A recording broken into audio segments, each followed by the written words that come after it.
Hello and welcome to another episode of #HeyCB with me, DK. I know guys, pata hai, it's not been a great week.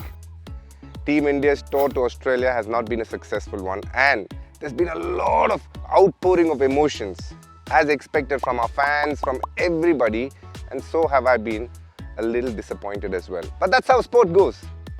There have been so many setbacks for Team India. If you remember post the 2011 World Cup as well, there was this lull. India lost 4-0 in England, things changed, and that's how it will pan out here as well. India has got abundance of talent and we'll always find a way to bounce back from setbacks.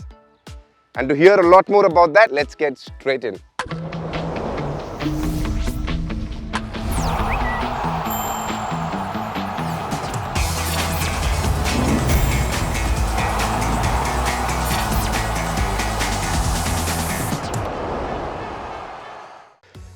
This question from Raj Prem. DK, don't be politically correct. So this is a statement, okay. Should India move on from Virat and Rohit? Don't say it's up to them. It's not macha. I can feel the anger, Raj, through the question itself. I actually feel like I'm playing some fast spell by Cummins or Boland in fact right now. He is the toughest one. But let me tell you this. Rohit and Virat have been together for more than a decade for the Indian team. You really think they don't know what's the best for the health of the Indian team? And what I have realized while being an expert is, when Team India does well, they want me to take Team India and keep them on the sky, up. And when they do well, literally stamp them and make them feel like they are not good at all. No. I think what I'm here for is to help the viewers understand and be very objective about it without getting personal. If they're not good, I think it's objective to say why they have not been good. That is important. We cannot keep taking decisions for them.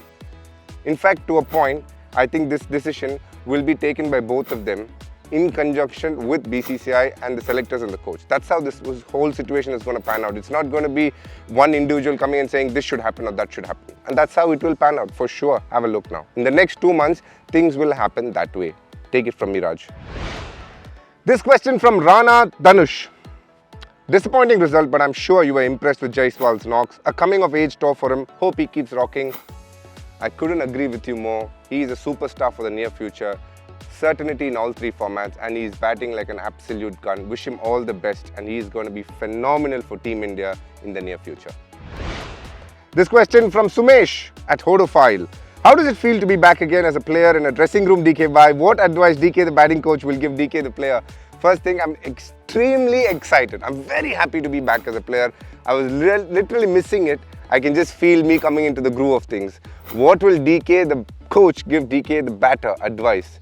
Will be like, on this Paarl ground, try and play a lot more sweep. The boundaries on the side is very, very big and you have to run a lot of twos. These are the 2 things I'll tell them. This question from Arun Raja. DK bhai, today everyone is praising Cummins' captaincy, but once upon a time you were his captain in KKR when they picked him for a high price. What do you think sets him apart as captain?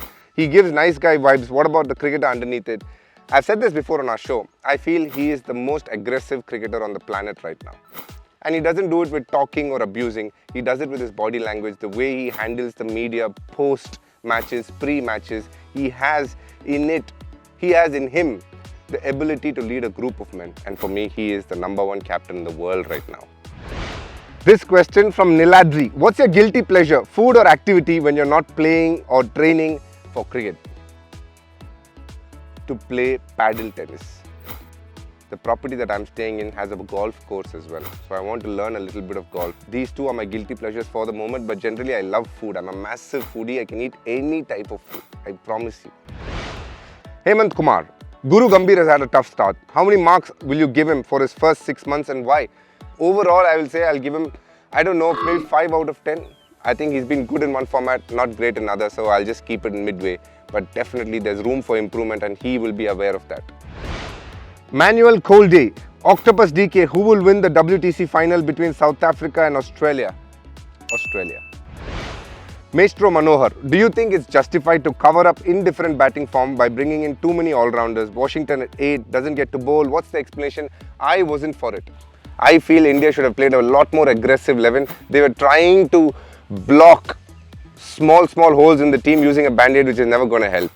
I think it was a fracture. There were problems. You can't do it with a band-aid. You get my point, right? You get my drift. I'm trying to be very cool here. But the fact is that I think they should have played a lot more purist. They could have played the extra fast bowler at times and the pure batter at 6 or 7 when required. They went with all-rounders hoping that they would give them batting. But the interesting part is all 3 all-rounders, Jadeja, Washington and Reddy, did very well with the bat as well. That is the only thing I will say in defense of Team India.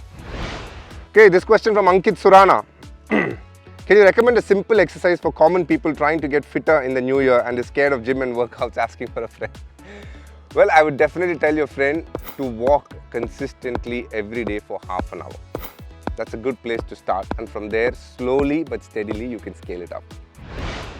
Rahul Venkat, even before the New Zealand series, you said Australia had the upper hand in BGT and stuck with it till the end. What factor made you pick Australia? Rahul, a few things. One, Australia, a very strong team at home. The teams that played in 2018 and 2020, very different teams, was handled by very different people.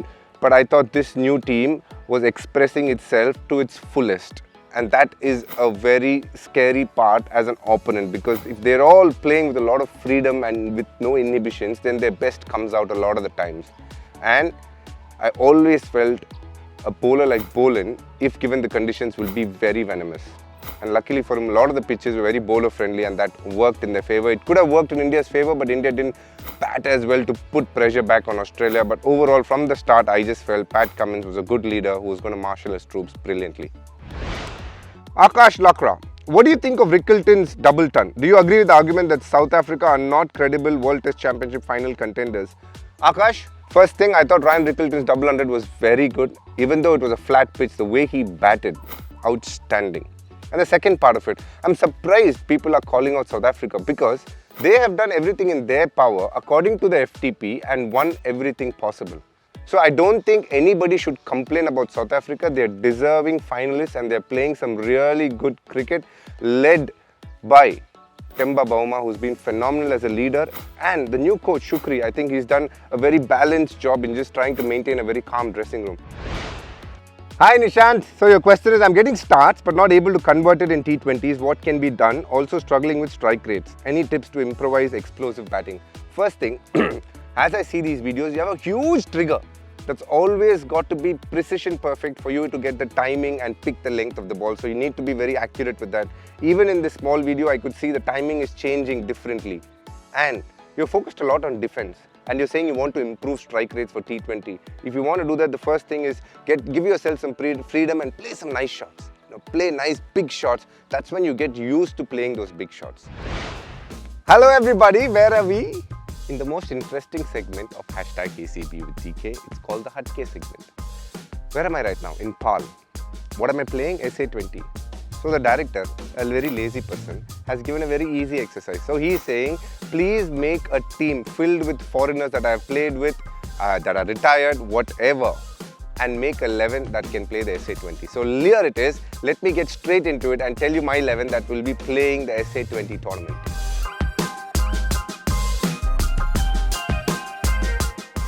Okay, so here is my 11. The first player is going to be the captain of this team as well, and one who I thought led RCB wonderfully well and had a terrific time as a batter, and one of the best T20 batters in the world right now, Faf du Plessis.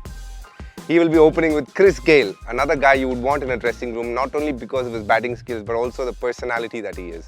At number 3, I think he's the best player in the world right now in T20 cricket. The most beautiful flow, Nicholas Pooran at 3. At number 4, my all-time favourite, who will be donning the gloves as well, AB de Villiers. At number 5, Henrik Klaasen. I think he's batting as well as anybody right now. At number 6, Kieron Pollard. One of the guys who's won many T20 competitions and runs scored when it matters most. At number 7, it's always hard to get a great combination, fast bowling and very good batting, but most importantly, a terrific team and one that I really enjoyed playing with last year, Cameron Green. At 8, Rashid Khan. Well, you can't have a T20 team without him, can you? At number 9, a very similar player, you can't have a T20 team without him, Sunil Narine. At number 10, Lasith Malinga. He is the greatest T20 bowler that I have played with. Absolutely brilliant when it comes to pressure, bowling at the death and with the new ball. And the last, number 11, is a bowler that I feel is a very skilled bowler, one that we have picked again in RCB and one that I rate very, very highly, Josh Hazlewood. and that will be my 11, which will be part of the SA20, if at all possible, but it's not going to be. But I have chosen this 11 and I hope you guys like it. And so with that, we come to an end of another episode. There's not much cricket internationally, but I will be playing on Saturday for the first time in SA20 for the Paarl Royals, and I'm really looking forward to it. I hope all of you guys watch me play, but most importantly, I will be here next week answering all your questions as always. Looking forward to that. Send me those questions. Let me catch up with you next week. Till then, take care and I'll see you soon.